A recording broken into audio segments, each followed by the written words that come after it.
We have a fire every single day in every single state somewhere in the infrastructure in the waste collection industry, whether it's collection, transfer stations, material recovery facilities, landfills. There's a fire incident every single day in virtually every state because of the presence of batteries. Welcome to the Environmental Transformation Podcast, where we bring you interviews with industry leaders, climate champions, sustainability practitioners, EHS and hazmat professionals making an impact in their businesses today. Each leader solving complex challenges and delivering solutions within their areas of expertise. I'm your host, Sean Grady, and thanks for joining us today. Before we jump in, make sure to follow us on your devices and visit my website at www.seankgrady.com and sign up for our newsletter and email announcements. Now let's get started.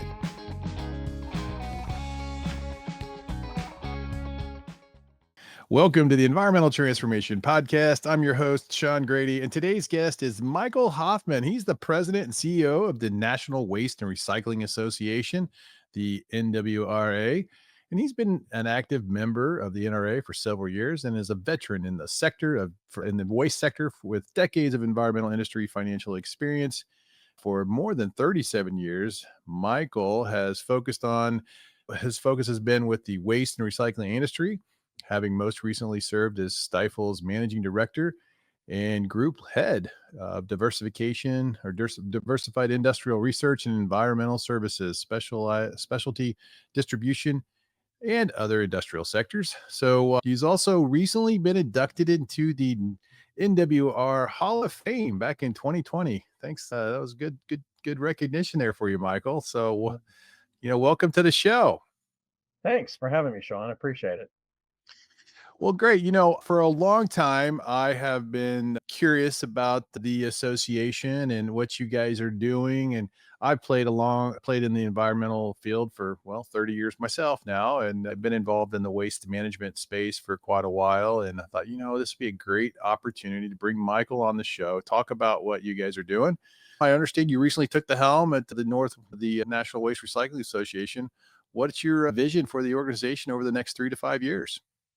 So we are first and foremost an member-based advocacy organization. And just to remind your audience, we're a little bit unique in that we represent two groups. We represent the services side and all things related to waste and recycling. So that's in solid waste, industrial, hazardous, medical, construction, demolition debris. But we also represent the vendors and suppliers, which is an interesting symbiotic relationship. Right. So we are seen as that membership's advocacy voice at the local, state, and federal level. The vision, we had a board retreat in my first couple months to really set a strategic plan. And, as you start with safety, unfortunately, the industry ranks in the top 10 of most dangerous occupations. The most recent labor statistics had us actually deteriorating, although we challenged that data based on our knowledge of what the actual data is, where we think BLS has got a flawed model. So we're going to hopefully get them and help fix that. But we've got a goal in the next 5 years to get us out of the top 10. We want the employees to go home safe every night. So do all the companies. We have a real focus on advocacy. There are more rule changes going on in this industry, state, local, and federal, than I've seen in my 38 years being associated with it, all coming over the last sort of 24, 36 months. And then membership engagement is really about that value proposition about why do you belong to us?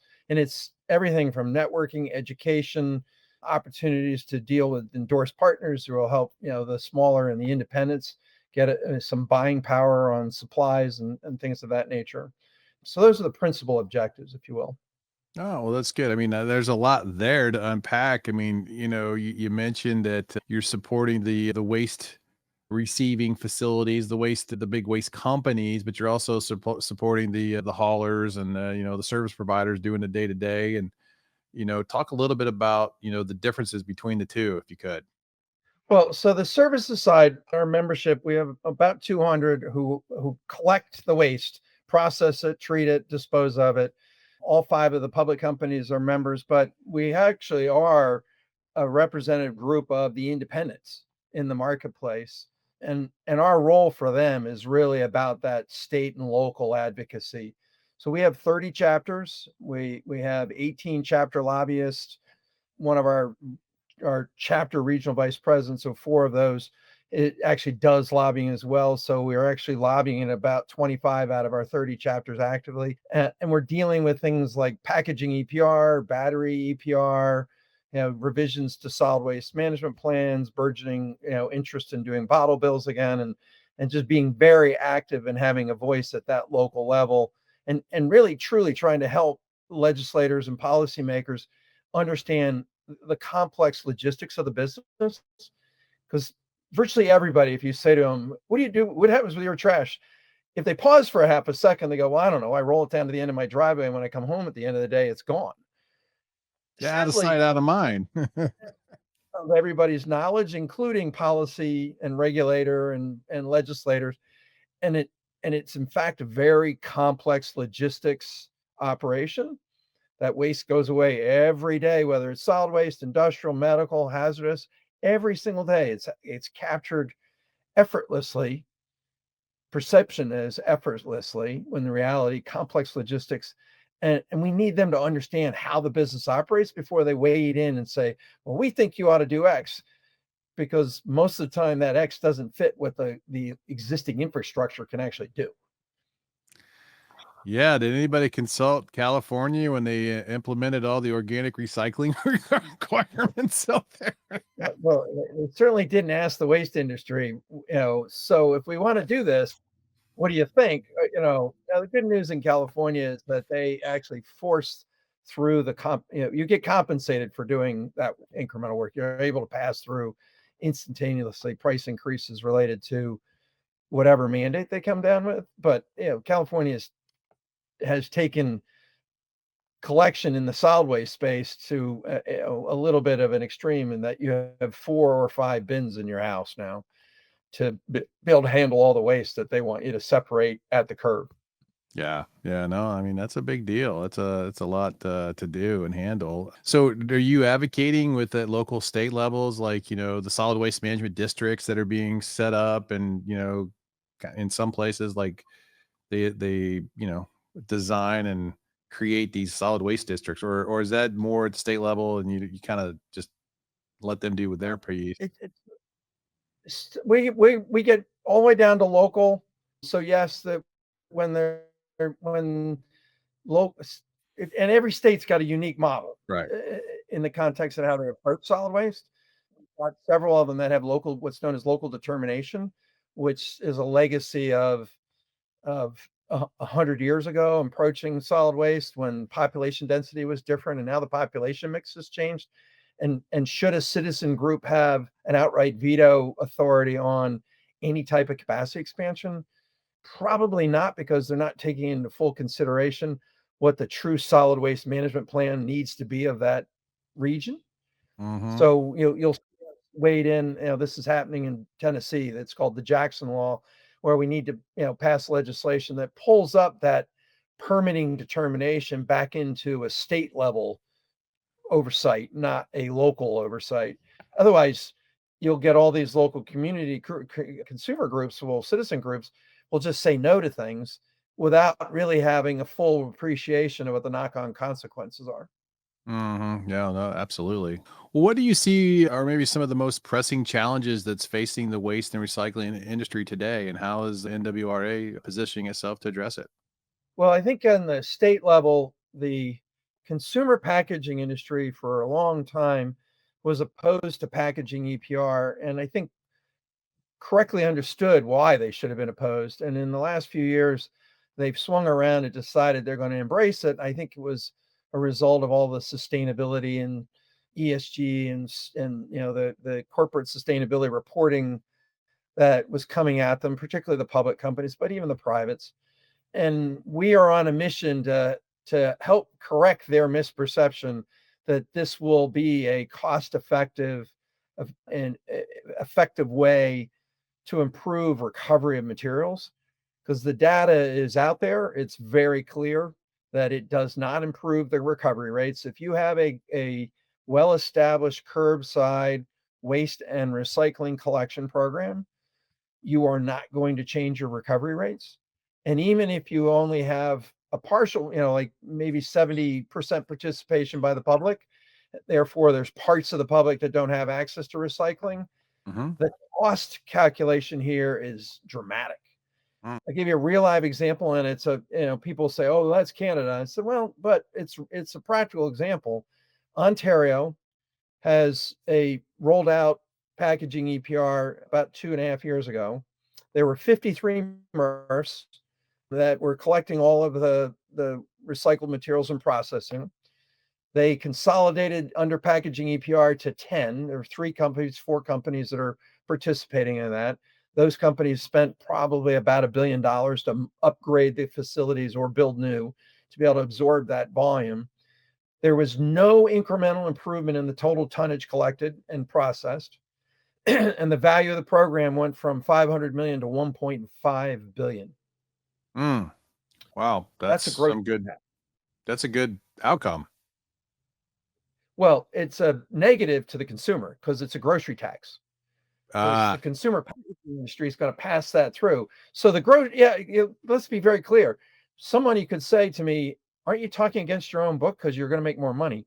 I said, "But it's not the right solution to improve a circular economy, improve recovery rates. If you want to improve recovery rates, what we need is stable secondary market pricing. That's mm, content commitments." mm-hmm. And Yeah. here, give you a real life example. About 2 years ago, after the hyperinflation that happened during the pandemic, Pepsi Cola misses their fourth quarter earnings estimates, having nothing to do with recycling.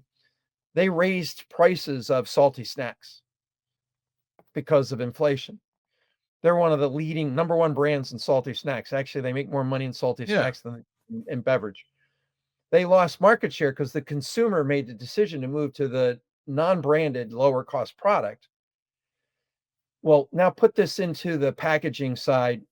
If you're facing a scenario where you're the first mover and deciding to use recycled plastic in your bottles, you are going to spend more for that resin than you are virgin resin. That's a fact. We make plastic in this country from natural gas. Natural gas is 250 an MMBTU.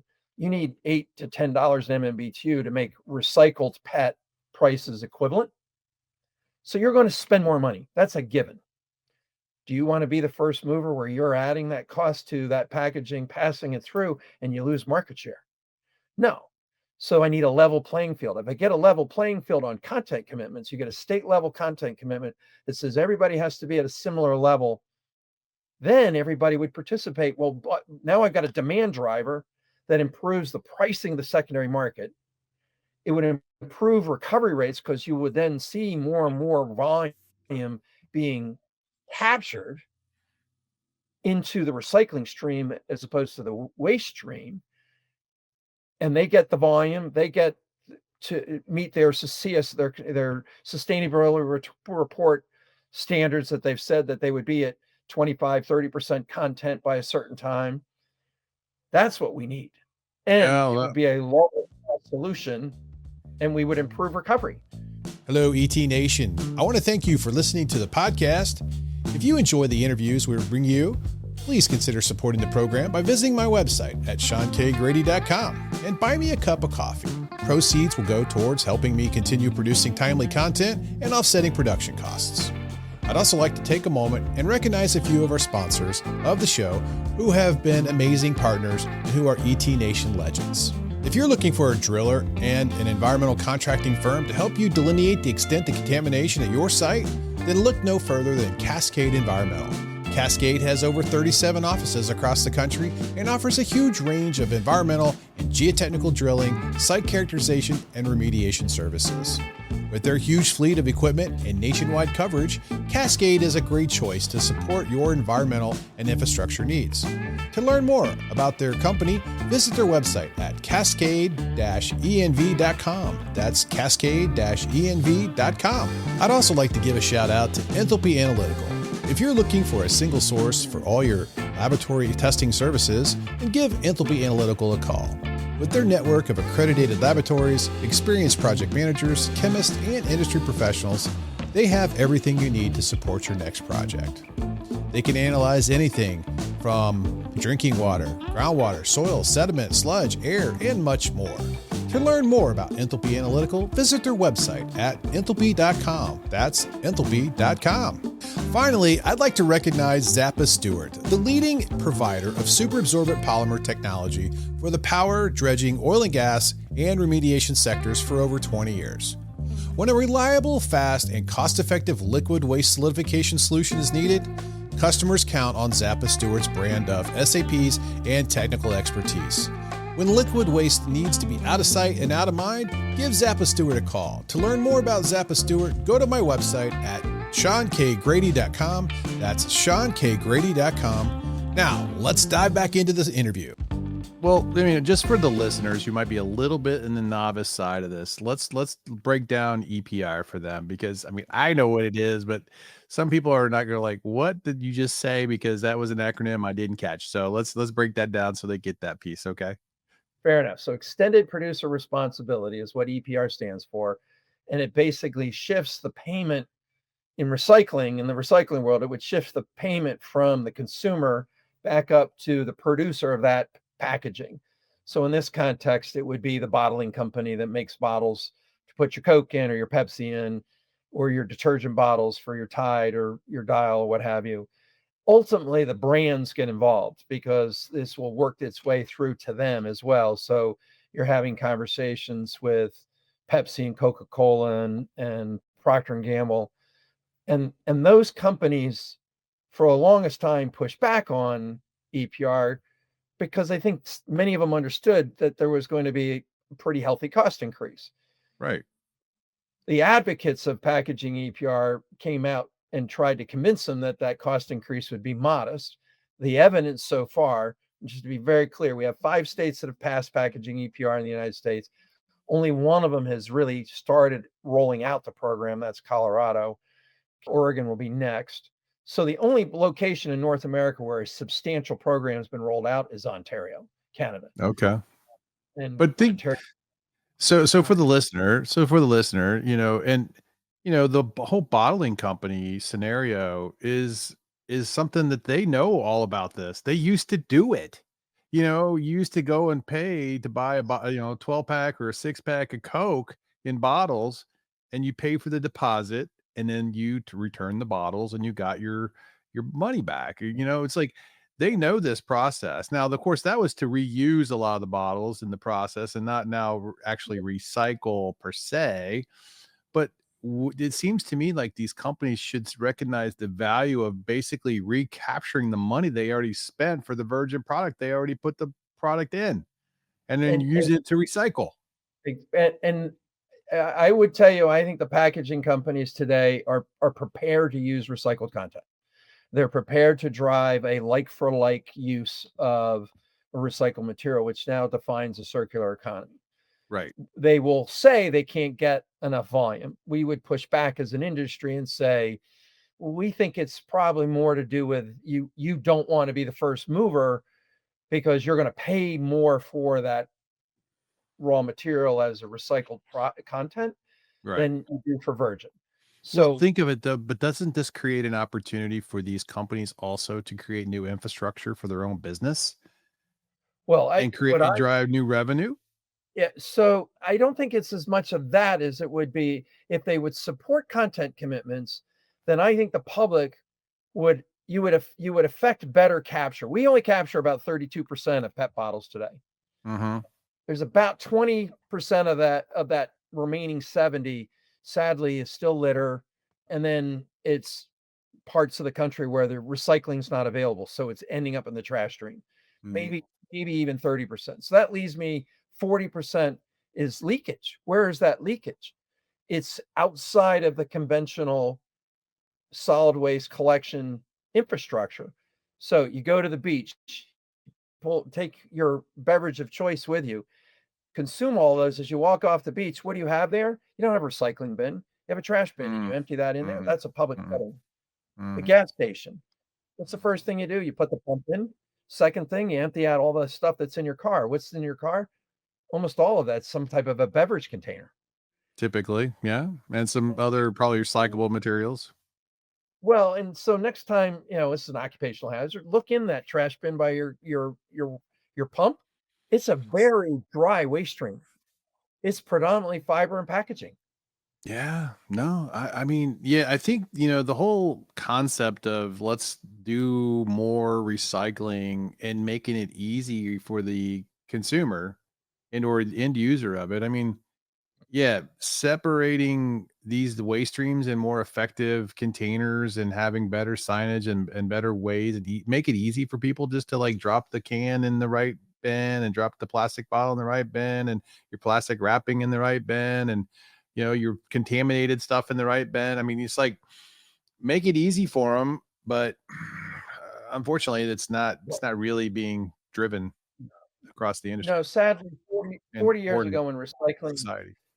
well, sorry, but 40 years ago when recycling saw a resurgence politically, and sadly the garbage with this industry that I'm now overseeing from an association standpoint, we basically said, "Oh, okay," and just, added the service without really thinking about it, gave up the education, didn't really own the communications. And so we have this mass diversity of how do you do this? If somebody gave me a whiteboard and said I could start over, at its simplest level, I'd go put all the wet waste in one bin, put all the dry waste in the other bin. And as simple as that, just start there.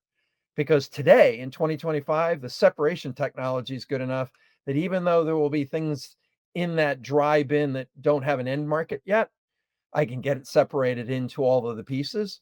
And the stuff that's saleable, I'll sell. The stuff that's not, I'll figure out what I'm going to do with it in the short term.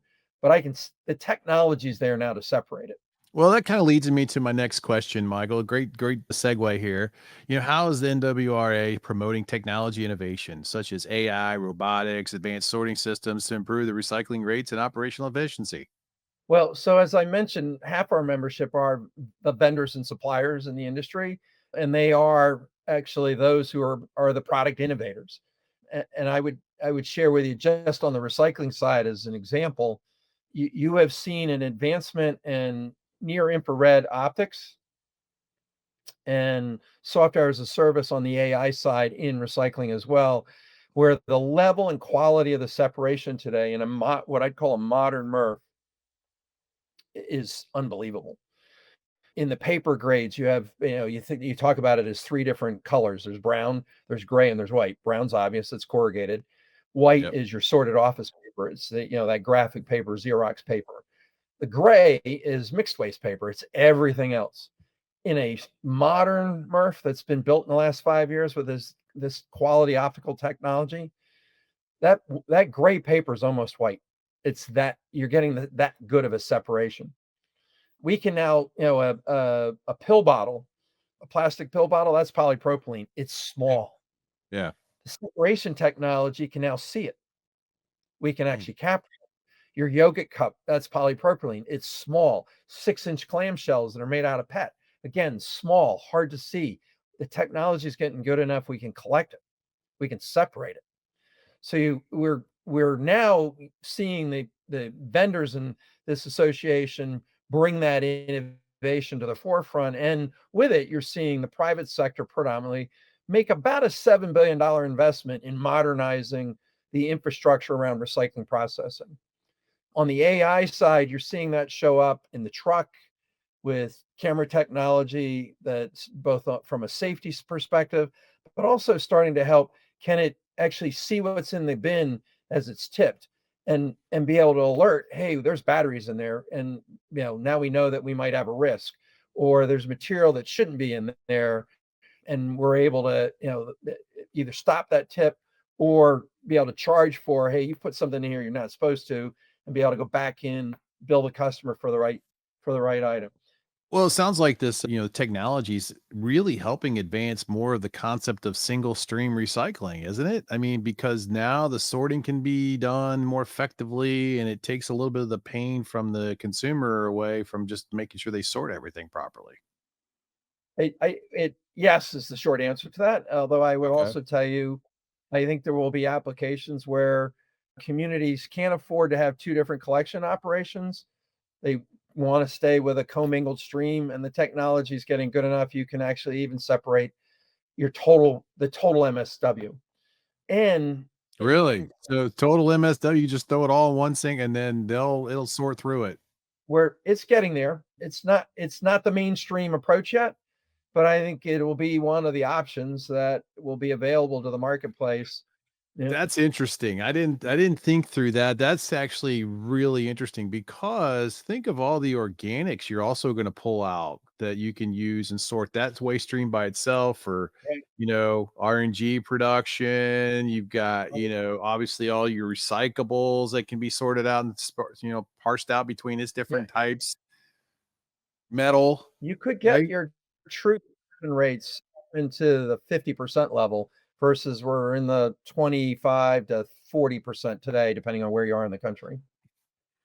I mean, that'd be a big investment for some companies, and I'm sure the cost for disposal would be a little higher, more than likely, just because the investment you have to build a Yeah. facility like that. But yeah, I could see that going that way, and then it becoming so effective and cost effective, the cost will come down over time, right? I would Well, imagine. and if you're an integrated company where you have landfill and collection, and it's a great misnomer that the companies have landfills or are prisoner to the landfill, it's the most expensive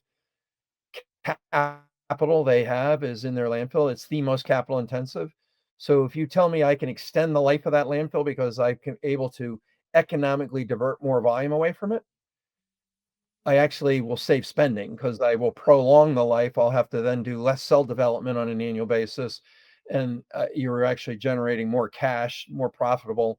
So interesting enough that the integrated companies care far more about not losing control of the collection at the loading dock or the curb than they do about what am I going to do it with it in the post collection. They'll do whatever you want with it as long as they get charged to be able to charge a reasonable price to be able to recover the capital they put up.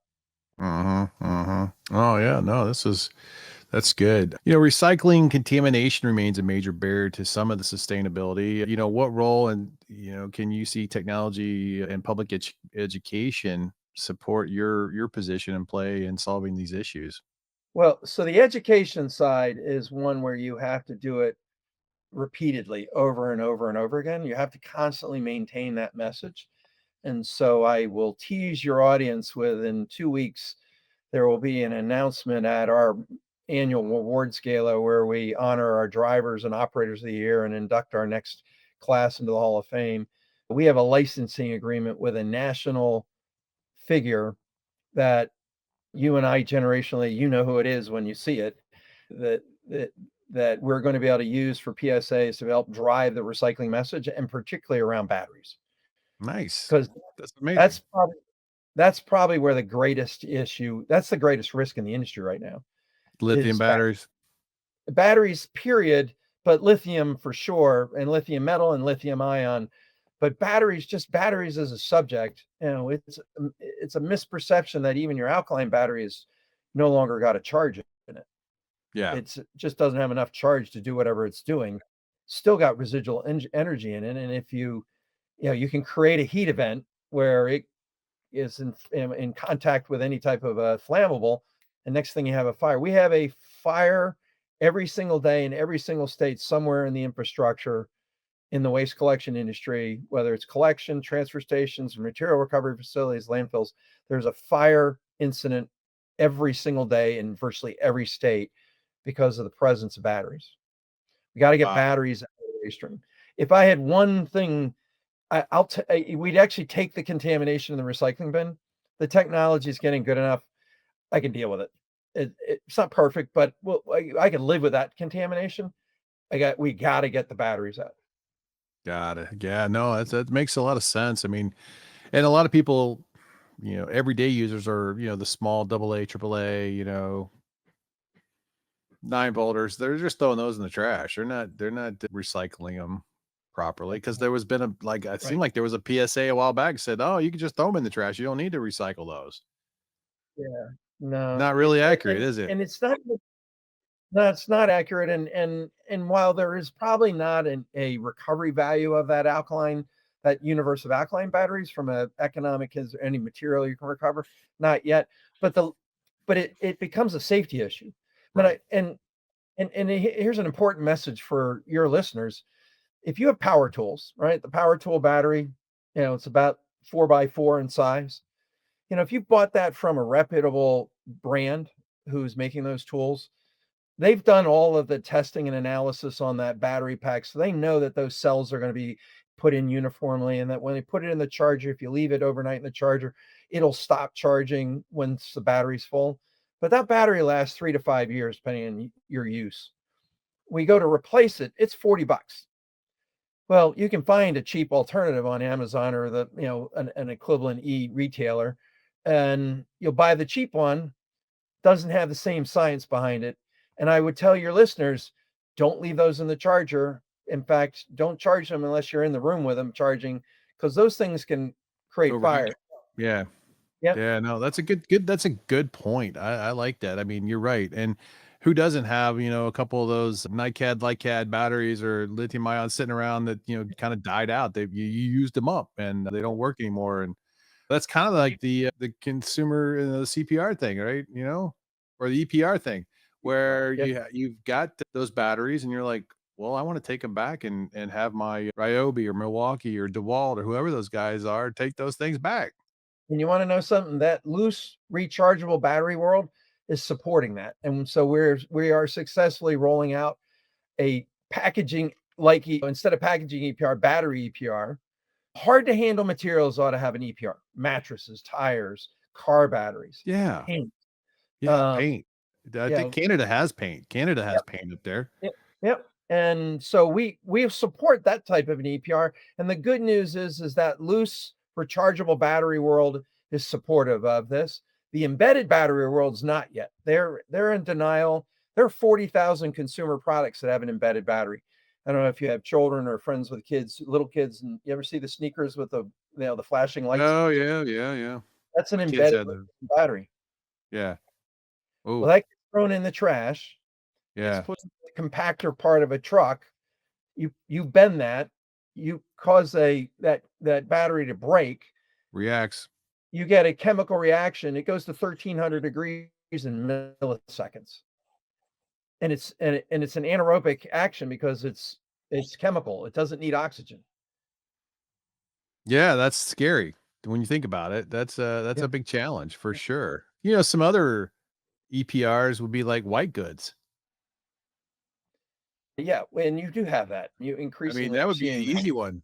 All the Yeah, metal and yeah, electronics unit, that would be another easy target yeah. to recycle those. Yeah. I mean, We just Well, and you see that they exist. So we just needed a new oven. The oven was 25 years old, and the deal was buying it. The company you're buying it from had to take the old one and deal with a proper end of life disposal of it. yeah, yeah. And hopefully it's not greenwashing. They're actually doing it. Yeah, no, I think they are. You know, Well, good, good. I and mean, on the battery recovery side, there's a company called Call to Recycle. It's a 501(c)(3). It's been around almost 40 years, and they're the lead on creating the infrastructure for recovering batteries. Mhm. And where they're in a market and they're doing what they're doing, they have a very, very effective story to tell. They're capturing about 9 million tons of batteries a year. I mean, the sad story is the number that needs to be captured is way factors of more. many, but Well, where they're electronic waste is like the fastest growing waste stream in the country. and they and we got to draw the distinction. There's electronic waste, and then there's the battery, because the battery inside those, that laptop and your iPad, what have you, or all those rare earth metals. Yes, there's that capture, and then there's still a battery in it. True. Yeah. We got to get the Yeah, true. battery out of that too. That Gotta get the electronic battery out too. recycling world is not actually recycling batteries. They're going after the rare earth metals. True. Yeah, exactly. No. Yeah. Well, when we talk about policy and advocacy, let's dive into that a little bit further and deeper because, an organization like you and yours there, people in the industry are looking for someone to advocate for them. They need help. They need people like, especially your small guys, right? They're like, Michael, can you help us? Lobby our local regulators for these unruly decisions or policies they're trying to enact on us. It's really affecting our business. I mean, like, what about flow control and stuff like that? I mean, What are you? How does that? How do you get involved with that? Share, what you're doing to support that, and any upcoming legislation you're focused on. So we have chapters, local chapters at the state level. We have 28 today. By the end of the calendar year, we'll probably be at 30. Okay. Not every state needs one. In some cases, there's combined state coverage because there's smaller population base. And that chapter has two purposes. It's a opportunity for that networking and interacting as an industry to be able to stay on top of issues. And then Right. they almost always have a legislative committee. That legislative committee is focusing on what's happening at your local or your state government, and in particular at the state level. Our biggest issues, we've actually talked about at the state level, are packaging EPR, battery EPR. There are a lot of states that are in a cycle of renewing their solid waste acts and sort of they were outdated and they're coming back and looking at them from a review. There's states that are, if they're doing packaging EPR, they're thinking they need to do a bottle bill as well. From an advocacy standpoint, we are all for the battery EPR. We oppose packaging EPR, but we're not just saying no. We're saying if you want to improve recovery, do content commitments. We can show you that bottle bills do not work. We've done a study where we went and looked at the total dollars collected at the state level and how much didn't get returned, and it runs between 25 and 60% of those dollars are not being returned. Even though the consumer paying more, Yep. It's really, it's it's a convenience factor, probably, huh?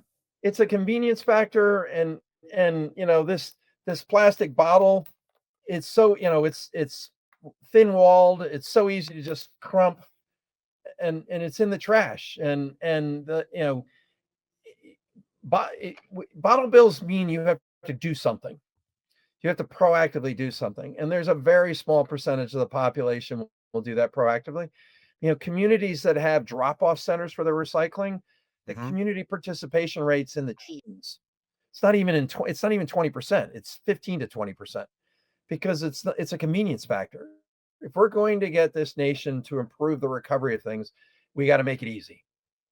And That's bottle gonna bills be don't make it easy. basically gonna be back to the single wet and dry recycling sorting strategy where it doesn't, a caveman can do it, right? I mean, it doesn't need to be thought about. It just throw it in there and it'll get processed. Now, if you could get, I'm just hypothetically thinking, if you could get the bottle, producers to pay into a fund that helps fund these single source recycling facility, and then they get some of the feedstock back, wouldn't that work? Well, there's a real example of that. So we have a member that is on its own trucks, collects close to a 500,000 tons a year of PET bottles. They're building what I'd call a phase two recycling operation where they're able to then take that. You go through your normal recycling facility, get your bale of PET bottles, but it's going to have 95% purity.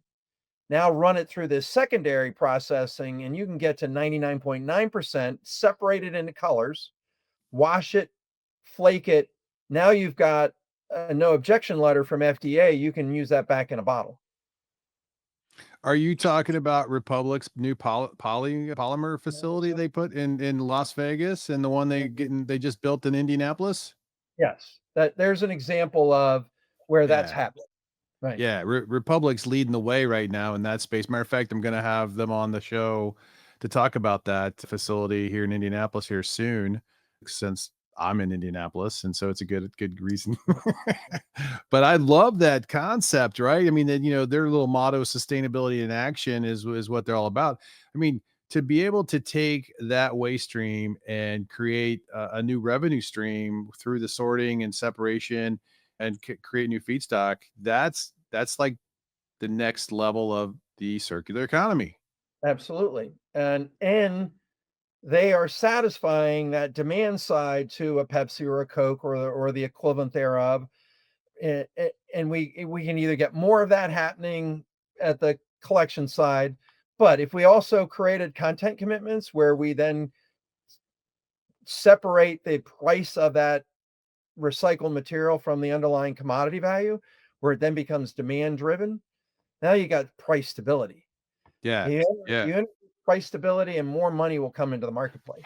Oh yeah. I mean, because like you got Nestle, you got Coca-Cola, you got Pepsi, you got Snap, you got all these guys will take that stuff in a heartbeat if it's really good quality, clean product, right? I mean, it's ingenious. I think they've solved a neat little aspect of the circular economy. And I really like the circular economy entrepreneurs in the industry who are really trying to solve and fix, challenging waste streams that, are not as readily recycled or you would think they should be, and making products out of it or creating a solution for it. I mean, what do you have any examples that you'd like to share with our listeners of what you've seen besides kind of what we've talked about that it may be a little entrepreneur that's taken on a challenge like that?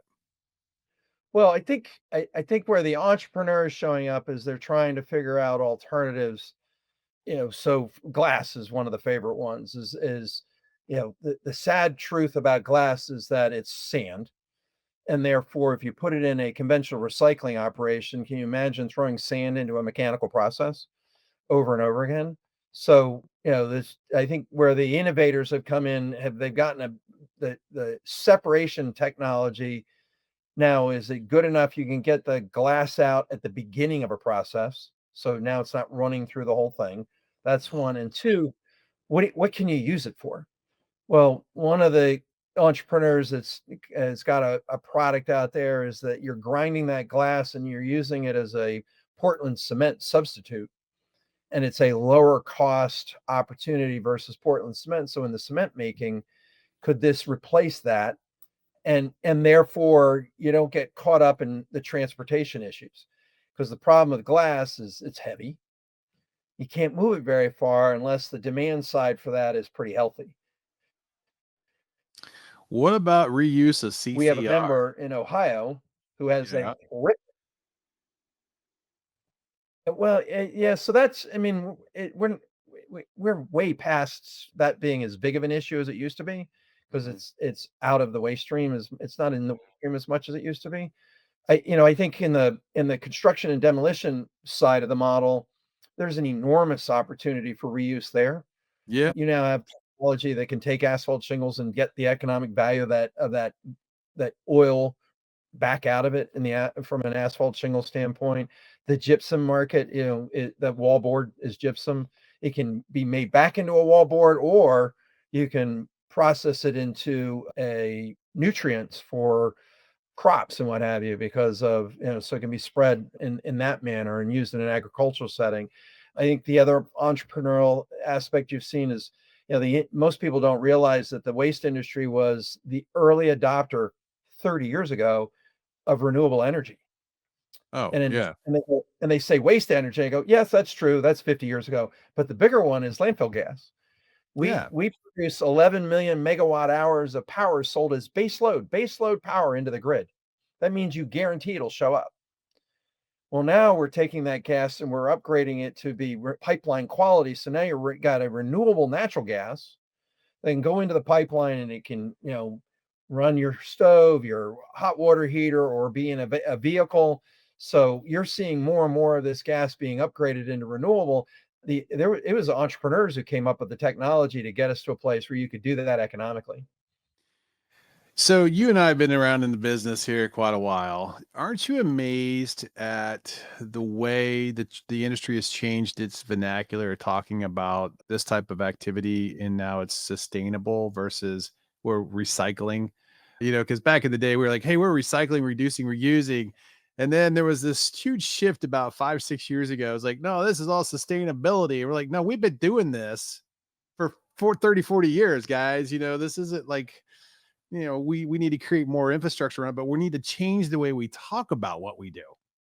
Well, at the end of the day, I think the industry started to recognize it needed to tell its story because, quite frankly, we get up at 4 o'clock in the morning to do this. So we're effectively in the shadows anyway because it's dark, and you're working quietly away, and we've not really told our stories. So you started to see in the last 10 years the industry become more proactive about its message, and as a result you start to adopt the jargon that's that the public accepts, because at the end of the day you need to speak to them in a language they appreciate and understand. you will see us tell our story more and more. I mean, a missed opportunity on our part, shame on us. We were the only industry that went to work. 100% of the employees went to work on March 13th, 2020, Yeah. when we all got told to stay home. The garbage people showed up. Everybody in the waste industry shut up. Well, do you remember all those really cool news stories that would show the kids out in the street waving to their garbage truck operator, and because it was the only thing you saw on the street? Yeah. We missed Yeah. an opportunity to leverage that. We're going to find a footing to regain that leverage, because we are more essential. I would argue we're more essential than some other services people think are essential. Can you imagine not having the waste picked up? Well, no, exactly. And I think that, I think really talking about you guys in the way we in the waste industry, if I'm saying myself too, because I've been doing this with clients and helping clients, recycle and manage their waste. But we have been doing circular economy and the infrastructure is already, you get the waste industry is the circular economy, but it just needs to continue to grow and be more effective in certain areas of the business, And and I I think need it, that message just need to come out. and I need stable demand. This is, and I sound like a broken record, but I'll say content commitments again. If you give me Yeah. stable demand, we're the aggregator. Right. We're the aggregator, and we'll Right. put the capital up to then separate it. And if you tell me it's all commingled and I got to separate it, I'll figure it out. If you tell me I can do a first level separation of the house, great. I'll still figure it out. Right. The industry Right. never says no. Never says no.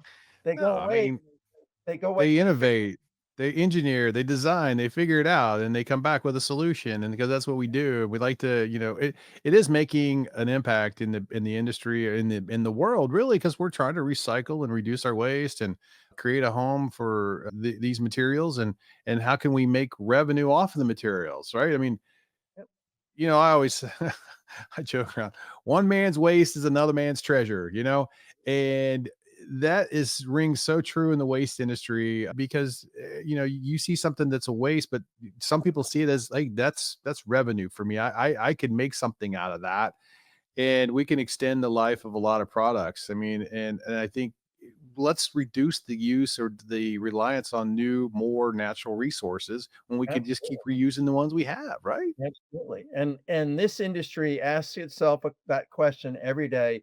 What is the next best use of what I've collected versus the current traditional approach to what I'm going to do in the post collection, that disposal part?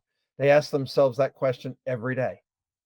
I love it. Yeah, I know. And it's so true. And, it's great. There's another entrepreneur, innovator that's come out. And I mean, that's probably not a new idea, but they're a tire recycling company called Pretread. Have you heard of those guys?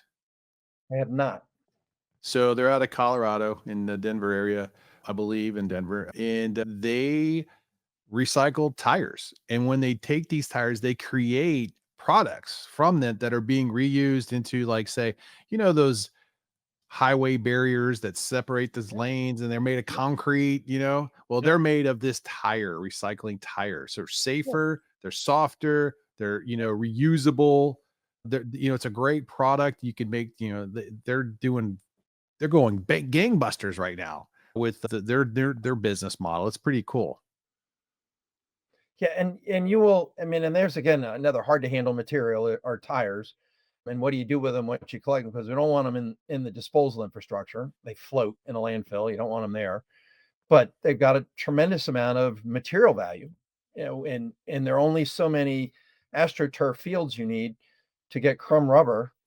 So, at the end of the day, s- you know, innovative people will, if you give them a challenge of, is there another next best use, and you can create demand for it, and there's a perfect application. Actually, absolutely. So, here's a question for you. The workforce that we see in today, there is a bit of an aging population getting ready to retire. I don't know if you're seeing it in your industry, but I know I see it in my industry. And my thought is, workforce development, ensuring that the skilled labor in the pipeline of the waste management recycling industry is strong. What's NWRA doing around that space to help, bring in new young professionals or laborers that want to come and have a career in this space? So several things. So we have something called a focus program where it's exposing safety matters. So making the industry safer, where people would say, "Okay, this is something I want to do." So the focus program is open to operators with 100 trucks or less to help improve their safety programs and therefore improve the quality of the operator's life. We also have a program that we're doing with the propane gas industry, interesting enough, where they are helping creating a CDL education that's economical. Because if you did this privately on your own and said, "I'm going to go get a CDL," you'll spend $5,000 to $10,000 to get that CDL. We can offer that for less than $1,000 and get you through all the training, and then you have to go and find a testing center that you can do the testing. Or if you're with a company, a small company, this is the alternative to anybody with, say, 50 trucks or less. You're probably not big enough to develop your own in-house vocational training. This is an alternative. This is a vocational training light, if you will. We can provide the training, then you provide the vehicle to that individual to go to the testing and get it. The the companies that have 100 trucks or bigger, it's almost table stakes that you bring in the vocational training for drivers and mechanics, which we now Gotta call have it. Gotta have it, right. right? And I would tell you our biggest members who are a couple 100 million in revenues or bigger. So those are, 100, Waste Management, it's Republics of the well, World, those guys. I mean, but a couple 100 million is, you've got 1,000 trucks. It's table stakes. If you don't do your own in-house vocational training, I got my CDL in December. I did it at a members in-house training program. It was a terrific. It was 9 days. It was at Casella in Vermont. There were three other members of my class, where four of us went through the class in the middle of December when it was cold and snowing in Vermont.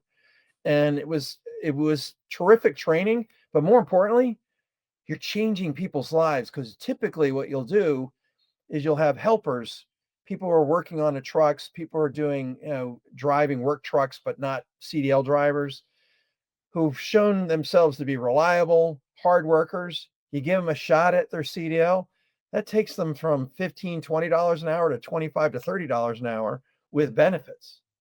You're changing these people's lives. Yeah. Yeah, no, that's good, that's good. I mean, now they can support the family.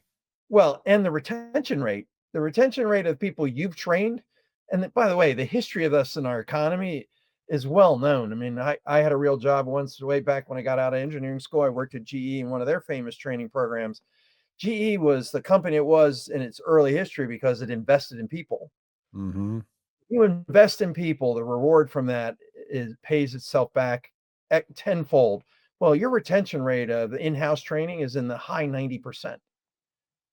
Yeah. No, no, I get it. And then the employees see that. I mean, the company I work for, if you invest in them and provide them the training, they become more interested in their work and more loyal to their company they work for because they're taking care of them, and it's a win-win. I mean, it's a no-brainer, really. So there is some workforce development that you're working through, and there's probably other types of educational programs. Do you guys partner with other Well, organizations? yes. We do. We are actually working with our sister organization, SWANA. It's the Solid Waste Association of North America. They're an individual member association where we're a company level, and they represent the public sector predominantly on the disposal side. So we cooperate with them around some of their training on the landfill training. They have the of operations of of landfill operations, MOLO is what it's called, and they have a PFAS training, transfer station training that we will support participation in. We cooperate with them, REMA, on setting policy initiatives around things like battery EPR. We're working, as we said, with Call to Recycle on our battery EPR initiatives. There's going to be this great licensing opportunity. When you see it, you're going to go, we need to talk to him again about this, because I'll it's call going to you. we announced it on May 5th at our gala in Las Vegas here at Waste Expo. So yes, we're always looking for opportunities to align ourselves with other groups with a like-minded approach, but may come at it from a different angle because they're representing a different constituency, but we have a like-minded outcome.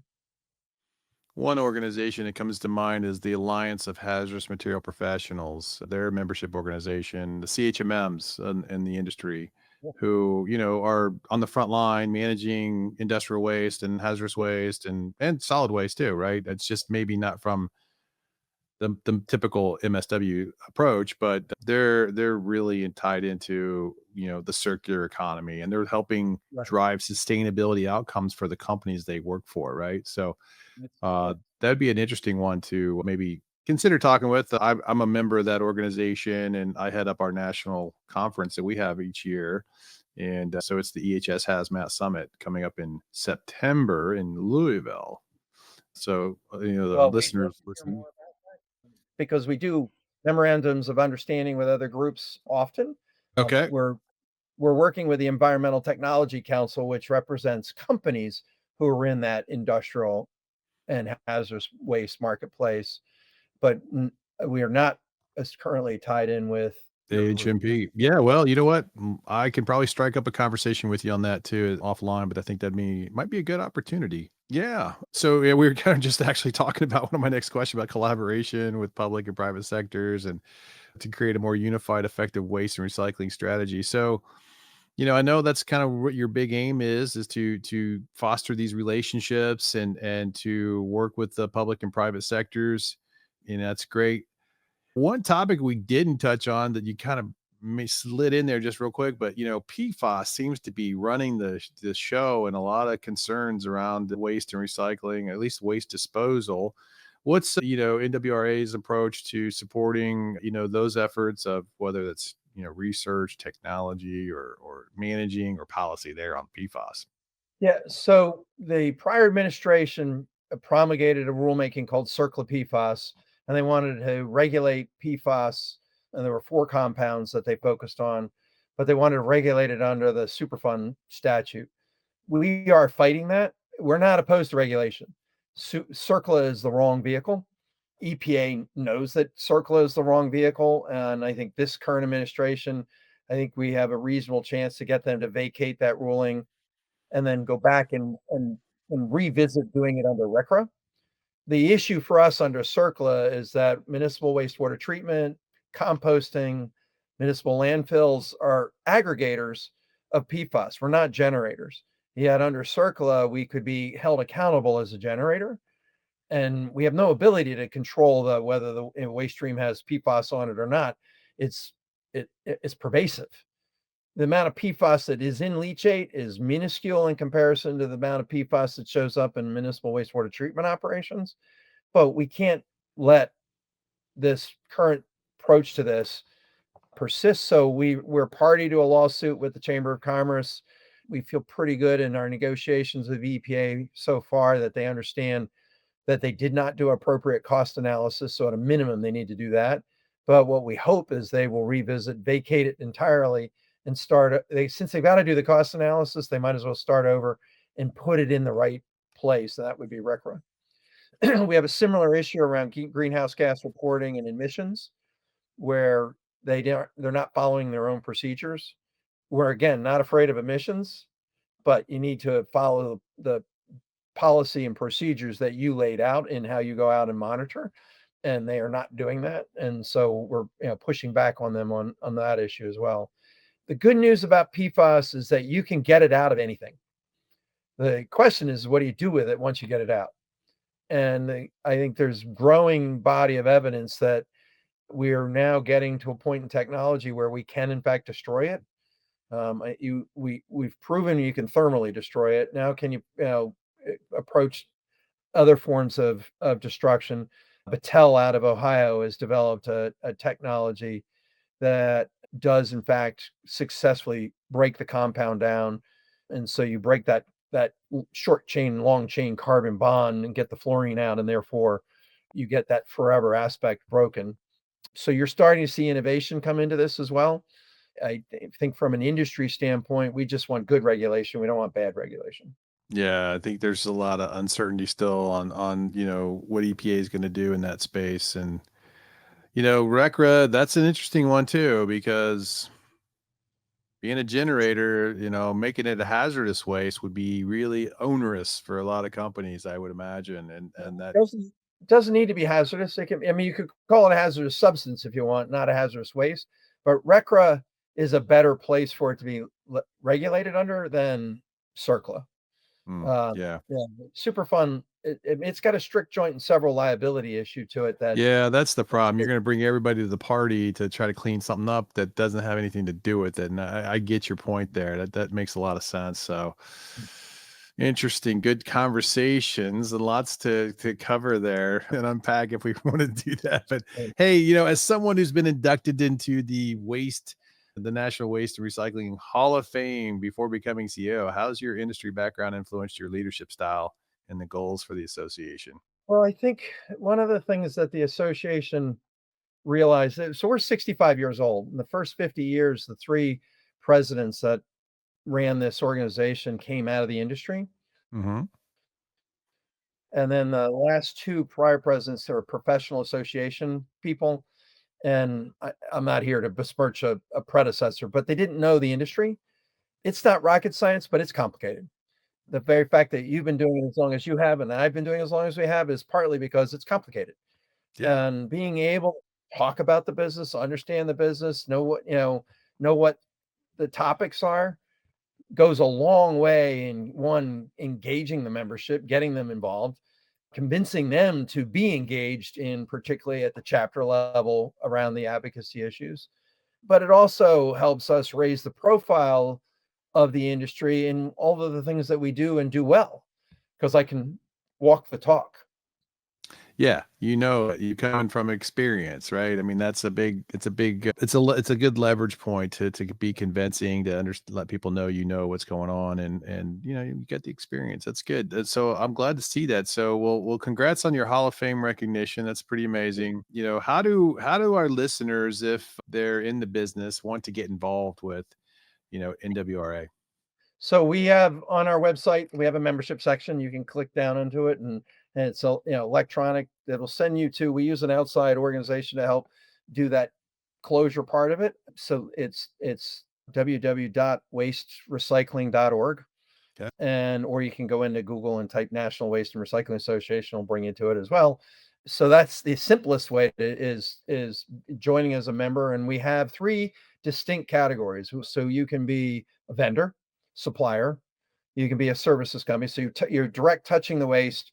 You're making a hard good or selling a service-based vendors thing, like your CDL driver testing.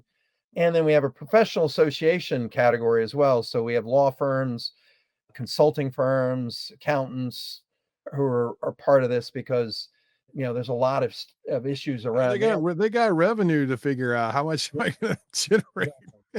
Exactly. So No, exactly. Because ways to be part of the association.